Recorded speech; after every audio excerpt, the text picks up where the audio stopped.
Hey guys, Mike here. So another nice volatile day in the market with some huge swings. Again, we once again fill the RTH gap after gapping up and finally roll over once again. So we'll go over the charts on the S&P, talk about a few different time frames as a matter of fact. Talk about one stock to watch out for, some other stocks which finally saw weakness. One story which, when they start recycling news and everything, you know, they're desperate to try to bring something down. So we'll talk about that as well. We'll talk about the VIX, which is a big one. And we'll also talk about a real quick note on regional banks. If you're unaware of it, you need to be very aware of it just in case.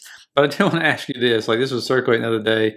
And so they filed now for these 5X ETFs. You can see it on AMD, Amazon, Coin, Circle, Google, Mr. NVIDIA. There's a bunch below this as well. But man, 5X leveraged ETF. You know, I asked myself, where is this going to stop? Are we going to get to 10X one day? I don't think these are approved, obviously. This is what they filed for. But I'm curious by a show of hands, you know, in the comments, like, would you play with them or not? You know, the other question I want to know is, and I don't know, I need to try to find like a report or some, I don't even know if they've had enough data to do this, but to look into 3X leverage ETFs to see if they've taken any liquidity out of options, any volume from the options market. Because I do know people that play the 3X leverage ETF and they'll say, well, I'm just not going to do options, I'll just do the 3X. So I'm curious if you do the same thing as well. But I don't know how long the 3X leverage ETFs have been out so far, but so I don't know if we could even have enough data to show that. But if it's taken away from the options market, it's like, ugh, you know, and then 5X, oh, I mean, that's, I don't know. I hope they get approved, honestly, because I want to see them on a chart. To see these things move and to see how people are playing with them, because I know people are definitely going to play them, but I'm just curious if you would. Now, you might have heard about regional banks today. This came out after lunch. That's why KER was down so much. Regional banks, Jefferies shares tank as concerns about sour loans grow on Wall Street. And there was a couple of banks hit today. Remember, the major banks reported. I showed it to all the members. They didn't really have anything bad to say, but like Zion and some of these others got hit double digits today. And when you start scrolling down and reading this stuff, it's got to do with some bankruptcies from two auto industry related companies, and they're afraid the lending practices have gotten really loosened up and all that fun stuff. And again, feel free to pause this and read it. But it's like the latest signs of trouble came from Zion's said Wednesday evening it faced a sizable charge because of bad loans for a couple of borrowers. Despite expecting this was an isolated incident, the bank said it will encourage its counsel to have an independent review. Western Alliance then alleged Thursday a borrower had committed fraud. That rattled investors despite the company saying it would reaffirm its guidance. And always looking like this. Let's say some regional banks go under. Have we been through this before? If you remember, what was it, 2 years ago, 2.5 years ago, whatever it was? A couple went under. What did the Fed do? Jump in, break all the rules, say, you know, JP Morgan come in, start buying banks. The rest of you guys get bigger and bigger and bigger, even though they weren't supposed to. And there's a reason why, you know, the Fed president's out there telling you they're going to stop rolling this balance sheet off soon because they're starting to see stress in the overnight markets. Like, they're seeing that. So again, the Fed doesn't cut rates and it doesn't stop rolling off the balance sheet in the goodness of their heart. Okay, so, you know, it's one of those things. We know there's definitely weakness in the economy, weakness in the job market, stress somewhere, and we'll just see if this builds. Okay, when it comes, again, because they've let the larger banks get so freaking big at this point in time, you know, right now it's just one of these stories where it's like, okay, it can definitely cause, you know, it's a perfect story to come out in this environment in October, even though like that company said, they'd already said this was going to happen right before, but now it's the perfect time to come out when the VIX is spiking. It's October, it's a volatile market, right? And so again, I'll show you the other story. They're recycling now for another stock, but you know, that's what you're seeing, and we'll see if it builds up into other banks. But the larger banks, unlike in '08, you know, they're saying they seem to be okay right now. So we'll see. Now, you did see 61 million in put options bought on SPY today, marking the highest single leg short dated put activity since April 3rd, just one day after Liberation Day. This surge comes amid elevated put flows on QQQ as well, signaling growing downside speculation. We're going to see if that plays out. That coincides with, of course, VIX calls. Okay, so a large spike of OI for the $24 VIX December 19 calls this week. I showed you the ones last week already. This is the most activity we've seen in VIX calls since April. 10 million plus a day alone, the short dated single legs VIX calls. You can see them right here. Here's the open interest spiking up right there for December 17th. And then, of course, if we roll over, we can see the amount of money right here, as you can see. around 10 million. And you can see it, no doubt as the VIX just rose, and spiked to a level we'd already talked about, the S&P rolled over. And you've seen it for the last couple of days now where the VIX is going up, the S&P goes up. Guess who wins? The VIX.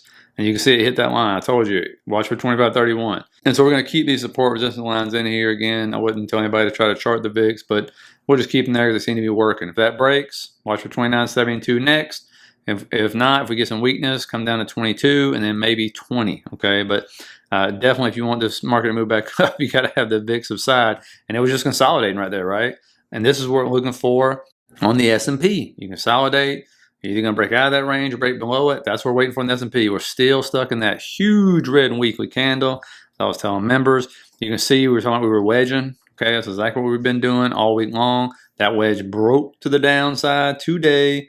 And on the short-term time frame, you can see it actually came up, retested that trend line on the way back up to see if it can get back above it, and ended up absolutely tanking down after lunch right there, as you can see. And so now what we're doing is just kind of setting in this falling wedge pattern right here. At least we were, and I drew this out right there, and we broke above it. So we'll, have to see tomorrow if we're going to end up moving back up. Tomorrow's OPEX, so it's already going to be a mess to begin with. And again, if the VIX subsides, maybe you get some move back up. But more importantly, what you're looking for more than anything else right now, and again, that trend line will be resistance on the way back up. You're looking to see which way the range breaks. That's what this is all about. You saw it on the VIX. I've talked to you about it on Palantir. Every time you see any stock, any index, start getting in a range, especially those big red candles like that, which way is it going to break? And if it breaks below, and I was telling members this, if you pull up the 50 moving average, in order to break last week's red candle, you got to break the 50 moving average. If you break that, what are we looking for? The retest back up to the 50. We get rejection there. Guess where we're going, right? That's when we start heading down to the 100, which also aligns with your 20-week moving average as well, which also aligns with support.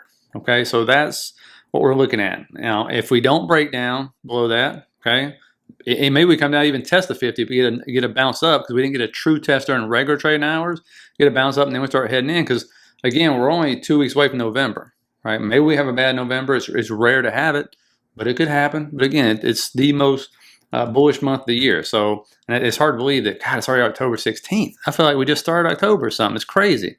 Now, we'll see if we get another taco trade on this one. Trump said he thinks the price of fat loss drugs will fall. It's not just fat loss drugs. He was talking about prescription drugs again. And so, of course, you saw Hims. Big drop right here. And then, of course, in after hours, it ended up going down even farther. So did Eli and Lilly, any drug maker pretty much. And so, we'll see what happens here. Again, we've seen this movie, I don't know, 3 or 4 times now over the last 4 months and stuff. So, this tends to trade in its own little world. So, again, we'll see. We're in a discount now. Could it drop follow the golden pocket, 0.79 fib? Yes.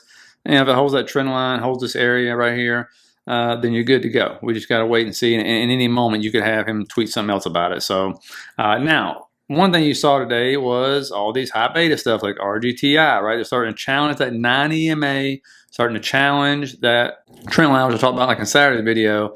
And with this one, what's funny is they said the CEO has no shares left because he sold them. But the story comes from May. They just recycled this today or something. And so it's interesting. If he did sell them all, it's wow. And people are like, hey, how can you be in a company that, the CEO don't own any shares in? And it's dude, people aren't owning this because of the CEO or anything. They're actually owning it because it's flying up and it's just high beta and everybody's driving them up. I mean, look at Irene. Challenge the 9. I'm going to pull this trend line over because I was putting it there for the 9 moving average. It's challenging its 9 moving average. It's been moving up insanely. I think it's 7, 8, 9 weeks or something. Straight green. MBIS right here is challenging its 9 EMA as well. We'll see if that's going to break. And you're just looking to see if these are going to break. And it's kind of a telltale sign. If these start to break down, then the market's definitely heading lower because they've been absolutely just going crazy. LAU is not challenging its 9 EMA yet. Serve touched it's got a bounce today. And a lot of these kind of touched their 9 and people started, piling back into them, right? But like I was saying, when you see those drops, those don't look like much at all. But those are 20% drops in 1 or 2 days. I mean, they drop fast. That's just the way it is. But as soon as a lot of them start hitting that 9 EMA, buyers started popping back in there. It's amazing to watch it. Again, a lot of these companies have no revenue, no revenue going to come in for at least a year, maybe 2. Some of them don't even have the licenses for the stuff they're trying to sell yet or the certifications. But, that's just the market we've been in. So if you see reality start to set in for them, then reality is going to set in for the market too. That's what you can pretty much bet money on. Now, watch CRM. We talked about this in a couple weekend videos on Saturday, but it finally got a pop above here, this trend line. Pretty convincing drop, even though the market went red, so it sold off. Gave most of the gains back, but still, held up, relatively well, I guess. But this one's just been hammered down. Okay, Salesforce here hasn't enjoyed any of the ride up, like all the rest of the market. And you pull out on this thing. I mean, it's just been an absolute mess. I feel bad for shareholders. Hopefully, it's one of these ones that we've seen many, many times over. It's just so beat down, it finally starts to move up. And what happened this morning, as I put in the morning news brief here, is they actually said, I love this, by the way. It's almost made me chuckle when I saw this, but it was like, hey, the software maker issued a better than expected long-term sales outlook.